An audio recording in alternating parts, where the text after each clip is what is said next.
Bismillahirrahmanirrahim. Assalamualaikum warahmatullahi wabarakatuh. Para pelajar Nahu dimanapun Anda berada, Alhamdulillah pada pertemuan kali ini kita akan melanjutkan kembali pelajaran Nahu bersama kami di Matan Al-Jurmiyah. Matan Al-Jurmiyah adalah buku Nahu untuk tingkat pemula. Jadi para pelajar Nahu sekalian, insyaallah pada pertemuan kali ini kita akan melanjutkan pelajaran kita. Sekarang kita memasuki pelajaran yaitu tanda jar dengan fathah. Memang sebelumnya kita pernah dengar tanda jar itu adalah dengan kasrah, tapi pada pertemuan kali ini kita akan menyebutkan tanda jar dengan fathah. Kata Matun Al-Jurmiyah, wa ammal fathatu fatakunu alamatan lil khabdi fil ismil ladzi la yansarib. Apa artinya isim la yansarib? Isim la yansarib adalah isim yang tidak dimasuki oleh tanwin. Jadi isim yang tidak dapat dimasuki oleh tanwin itu dia ada dua jenis. Yang pertama dia adalah isim alam, yang kedua adalah isim dalam bentuk sifat. Isim yang mengandung makna sifat. Kemudian pada pertemuan kali ini insya Allah kita akan jelaskan kedua ini. Semoga kita menjadi faham mana dia isim alam yang tidak dapat dimasuki oleh tanwin, dan mana isim yang mengandung makna sifat yang juga tidak dimasuki oleh tanwin. Apa-apa saja cirinya. Yang pertama adalah al-alamiyah ma'at ta'nis bighairi alif. Jadi isim alam yang menunjukkan kepada muannas tanpa ada alif di akhirnya, baik dia itu nama laki-laki atau nama perempuan, yang penting isim itu menunjukkan kepada muannasah, maka ketika itu dia tidak dapat dimasuki oleh tanwin dan di akhirnya tidak ada alif, tanpa alif di akhirnya. Contohnya apa? Maka Fatimatu ini dibaca dengan Fatimatu. Kenapa? Karena dia muannasah, isim alam muannasah, tapi di akhirnya tanpa alif. Kemudian apa lagi? Nama laki-laki Hamzah.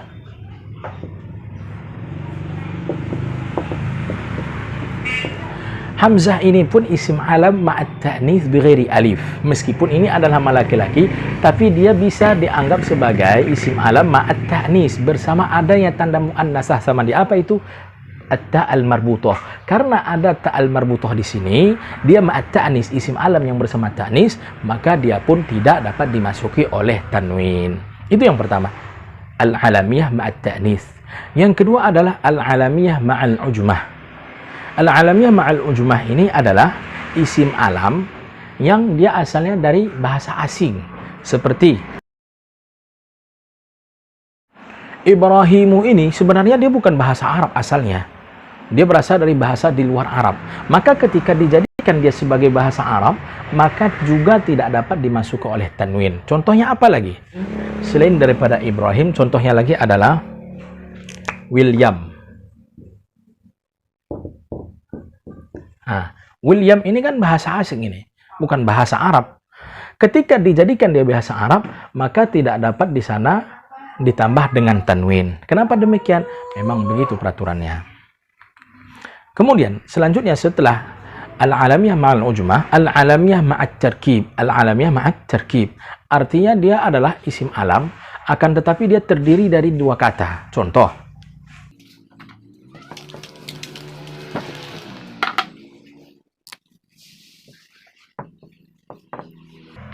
Hadramaut. Hadramaut. Hadramaut ini terdiri dari dua kata. Dia adalah nama kota yang ada di Yaman, Hadramaut.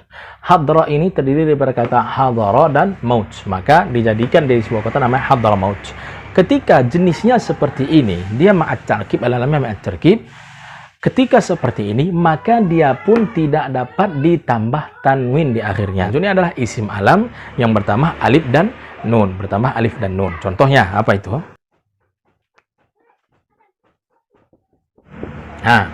Uthmanu Adnanu. Nah ini kan isim alam, ada bertambah alif dan nun, bertambah alif dan nun. Ketika ada isim alam bertambah alif dan nun seperti ini, maka dia pun tidak dapat ditambah oleh tanwin. Apa lagi? Yang insya Allah bulannya akan datang sebentar lagi, apa itu? Ramadan.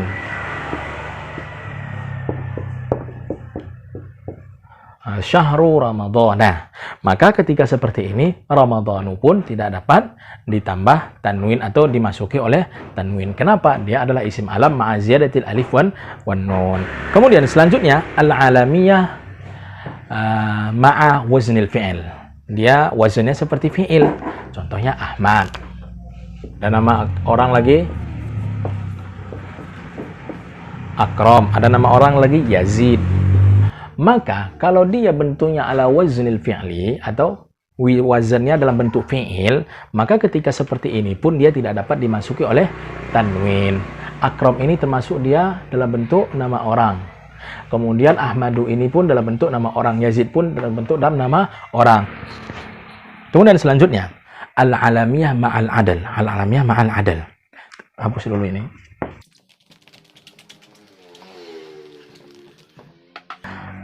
Al-alamiyah ma'al adal tadi adalah al-alamiyah ma'al adal. Dia adalah isim yang berubah dari asalnya. Contohnya seperti Umar tadi. Umar. Juma' Mudhar.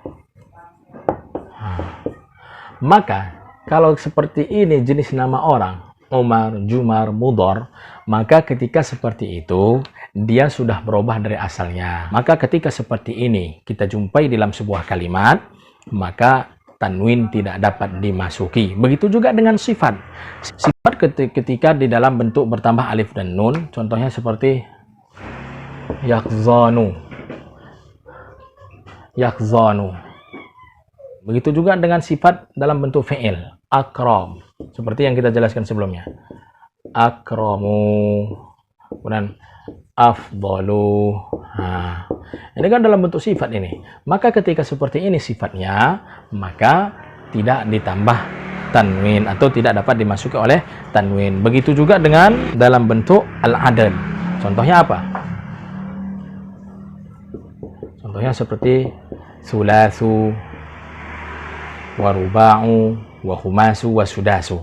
Artinya asalnya kan salasan. Jadi menjadi sulas, waruba'. Artinya ketika bentuknya al-adl seperti ini berubah daripada asalnya, maka ketika itu tidak dapat juga dimasuki oleh tanwin. Dan dalam bentuk sifat ini dia ada dua jenis. Pertama, dia pada umumnya dimasuki oleh alif di akhirnya. Bisa saja alif maksurah, bisa saja dimasuki oleh mamdudah. Yang kedua dia sirah muntahal jumu'. Sirah muntahal jumu' ini apa? Sirah muntahal jumu' ini adalah dia dalam bentuk jamak taksir, akan tetapi setelah alifnya ada dua huruf lagi atau terkadang satu huruf, tapi pada umumnya ada dua huruf. Contohnya apa? Masajid. Setelah alif ini kan ada dua huruf lagi, jim dan dal. Maka ketika seperti ini jenisnya, maka dia adalah sirah jamak sirah muntahal jumu'. Ketika seperti ini, maka dia pun tidak dapat dimasuki oleh tanwin. Kemudian tadi diakhiri oleh alif mamdudah atau alif maksurah. Dalam alif maksurah apa dia? Hublah. Hublah. Coba lihat hublah. Di sini kan alifnya alif maksurah ini. Ketika seperti ini alamatut ta'nisnya dalam bentuk sifat, maka dia adalah isim yang tidak dimasuki juga oleh tanwin. Kemudian ketika dengan alif mamdudah apa? Sauda, misalnya hamra. Nah, ini kan alif mamdudah ini. Hamra'u. Maka nggak boleh kita tambah tanwin di sini. Oke, para pelajar nahwu dimanapun Anda berada, ini menjelaskan isim layan sarif. Sekarang perlu kita ketahui, kembali kita ke matan al-jurmiyah tadi, wa ammal fathatu fatakunu alamatan lil khafdi fil ismil ladzi la yansarif. Jadi semua contoh yang kita jelaskan tadi, apabila dimasuki oleh huruf jar ataulah jadi dia dijarkan, maka tanda jarnya adalah fathah. Contoh kita buat.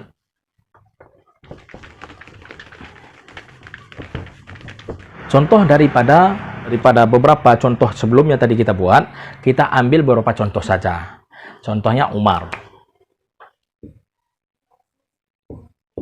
Umaru. Umaru contohnya apa? Marartu bi Umar. Coba lihat semuanya. Marartu bi Umar. Kenapa marartu bi Umar?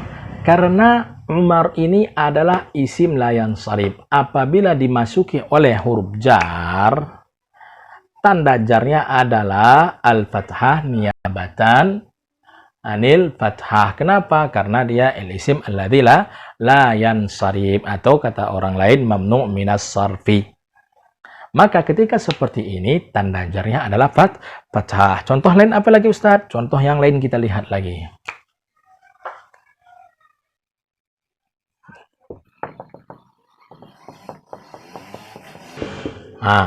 Di dalam hadis kan sering kita dengar an Aisyah radhiyallahu anha anna Rasulullah SAW qala, atau begitu kan.